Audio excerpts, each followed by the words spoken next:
Hi viewers, welcome to Andhraprabha. నేను మీ ఉమా. ఈ రోజు మనతో పాటు ఉన్నారు అనిత చౌదరి గారు. మధ్య ఆవిడ ఏ సినిమాలో యాక్ట్ చేసినా కూడా అది సూపర్ హిట్ అయిపోతుంది. సో మన రీసెంట్గా ఏ సినిమా చూసినా సరే అన్ని హిట్టే. మదర్గా చేశారు అంటే పక్కా హిట్ అవుతుంది. ఎవ్రీ 3 monthsకి ఒక మంచి బ్లాక్ బస్టర్తో మన ముందుకు వస్తున్నారు. ఈ రోజు రాయి వలస అని చెప్పేసి ఒక మంచి మూవీతో మన ముందుకు వస్తున్నారు. సో దాని గురించి అడిగి తెలుసుకుందాం. Hi ma'am. హాయ్ హలో ఎలా ఉన్నారు? Super fantastic. సో ఈరోజు ఈ నవ్వులాగా మీరు నిజంగా ఈ మధ్య రీసెంట్ డేస్లో ఏ చేసినా అన్ని సూపర్ హిట్స్ అయిపోతున్నాయి. అండ్ రాయి వలస అని దీనిలో కూడా మీరు మదర్ క్యారెక్టర్ చేస్తున్నారని విన్నాను. సో ఎట్లా ఉంటుంది ఏంటి? మీరు చెప్పారుగా మదర్కి ఎలా ఉంటుంది, మదర్ లాగే ఉంది.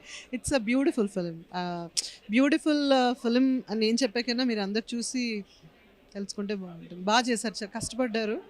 మీరు చూసారు కదా, మదరు ఫాదరు సన్ ఉన్నారు, producer director actor. We are only supporting.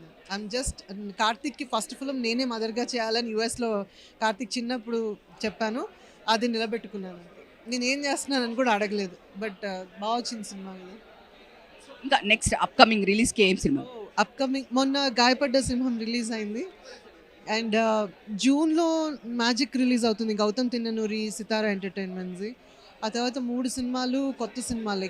Karimnagar diaries అని ఒకటి చేశాను, ఇంకోటి ఏంటది ఏదో ఇంకో సినిమా సంగారెడ్డిలో చేసాం. అలా 4 సినిమాలు అయినాయి. అది కూడా ఈ ఇయర్ రిలీజ్ అవుతాయి. అందులో 3 అయినా రిలీజ్ అవుతాయి యాక్చువల్లీ. అంటే ఛత్రపతి సినిమాలో అరే సూర్య ఆ డైలాగ్ ఇప్పటికీ, అరే సూర్య అనేది ఇప్పటికీ మీమ్స్లో మేము వాడుతూనే ఉంటారు, చూస్తూనే ఉంటాము. సో ఇప్పుడు మళ్ళీ వారణాసిలో మళ్ళీ రాజమౌళి గారి కాంబినేషన్లో అనిత గారు ఏదైనా చేసేది ఉందా? సీన్ అంటే ఏం చెప్తారు? ఆయన్ని కూడా అడగొచ్చుగా, వినిపిస్తున్నారుగా. వారణాసి అయిపోవచ్చింది, వారణాసి అయితే లేదు. బట్ ఐఎమ్ హోపింగ్ రాజమౌళి గారు నెక్స్ట్ సినిమాలో ఏమన్నా పిలుస్తారేమో చూద్దాం. అంతే. Thank you so very much. Thank you.